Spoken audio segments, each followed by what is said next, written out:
आता वय. रिकाम करून टाकू. दत्ताजी, अहो राजगड तोरणा घेतला आपण. बहादूरगड काय जड आहे. महाराज 35,000चं घोडदळ आहे पेडगावात. आणि बरं का सरसेनापती, आपल्या रक्ताचे पाठ रायगडाच्या पायथ्यापर्यंत येते. जर लढाई झाली तर पाठवातील ना. म्हणजे बहादूर उतावेळ नवरा आहे. लग्नाचा विषय काढायचा अवकाश की तो गुडघ्याला बाशिंग बांधणार. नेमकं काय आहे काय तुमच्या मनात हंबीरराव? बोला हंबीरराव. निसंकोच बोला. महाराज सरसेनापती म्हणून माझी ही पहिलीच मोहीम आहे. नव्या दमाच्या तरुण पोरांना घेऊन आखतो. म्हणजे आपल्या महालोजीचा संताजी आहे, यसाजीचा कृष्णाजी आहे, धनाजी जाधव, नागोजी जेधे, वरखडे बंधू, सूर्याजी मालुसरे अशी समधी तरुण पोरं घेऊन जातो. आणि आपल्या नेहमीच्या गनिमी पद्धतीने न आखता मी माझ्या पद्धतीने आखतो. तुमची कसली पद्धत? हा? हे बघा, गनिमी पद्धतीमुळेच आपल्याला स्वराज्य लाभलंय. महाराज, एक चूक आणि स्वराज्याच्या माथी पहिला पराभव. जबाबदारी कोणाची? माझी जबाबदारी माझी. महाराज, जर पराभव झाला तर तलवार तुमच्या पायाशी ठेवून कराडात जाऊन शेती करेन मी. महाराज, मला असं वाटतंय की नुकताच राज्याभिषेक झालाय, त्यामुळे ही असली मोहीम उगाच राबवायला नको. का? पंचांगात मुहूर्त नाहीये का? समजा असेल मुहूर्त तर उद्याच निघणार का? आज निघणार. म्हणजे उद्या तुमचा तो मुहूर्त वेळेत तर सापडेल. मोहिमा राबवताना सरसेनापतीची नाही, राजांची इच्छा हवी. का नसेल आमची इच्छा?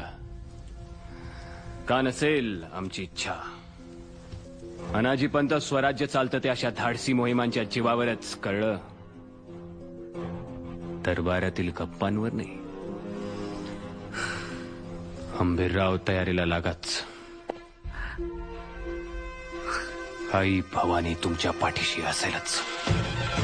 वय महाराज, वय लक्षात ठेवा.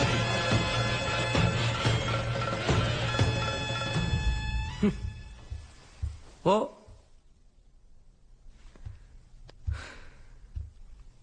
मी काय म्हणतो अनाजी पंत, देवाने एवढी बुद्धी दिलीये तर ती सारखी सारखी वापरलीच पाहिजे का? हे बघा, आलो. हा, काम झालं, आलो. आपल्या कड्यात आणा त्याला. डाक भैरव त्याला आसमान दाखवतो. भाऊसाहेब, दरबारातल्या राजकारणाची चर्चा घरात नको.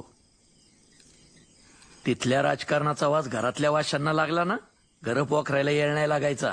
जी दादासाहेब. आता माणूस थोडा अहंकारी आहे, पण म्हणून त्याचं कर्तृत्व लपतं का?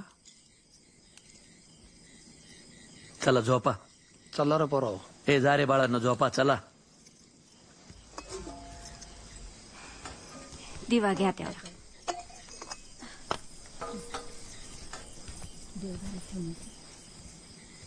रंगोची तिकडं नाही, इकडं. ऐका, काय करतीस? काजल, तुम्हाला कोणाची नजर लागू नये ना म्हणून. नजर आपल्याला नाही, आपल्या लेकरांना नाही लागली पाहिजे. आपलं झालं. मला माहितीये आज रातच्याला तुम्हाला काही झोप लागायची नाही. हा, जरा किचकट मोहीम आखलीये. दरबारातल्या समद्यांचा विरोधपत करून एवढी अवघड मोहीम आखलीत खरी, पण खाचखळग्यांची जाणीव असावी. आपलं हिंदवी स्वराज्य सह्याद्रीच्या दऱ्याखोऱ्यांमधून एखाद्या लहान पोरासारखं रांगतंय. त्याला सावरता सावरता कुठल्या तरी एका पिढीची डोपरं फुटणारच. मग आपली फुटू दे. आपली डोपरं फुटतील तेव्हाच आपल्या पोरांच्या वाट्याला सुपीक पठार येईल ना ग लक्ष्मी. ऐकाय तर लई झाक वाटते, पण खरंच असं होईल ना? होईल नाही, झालंच म्हणून समज. फक्त मी बहिर्जी नायकासाठी दिलेला निरोप वेळेत त्याच्याकडे पोचू दे तेवढा.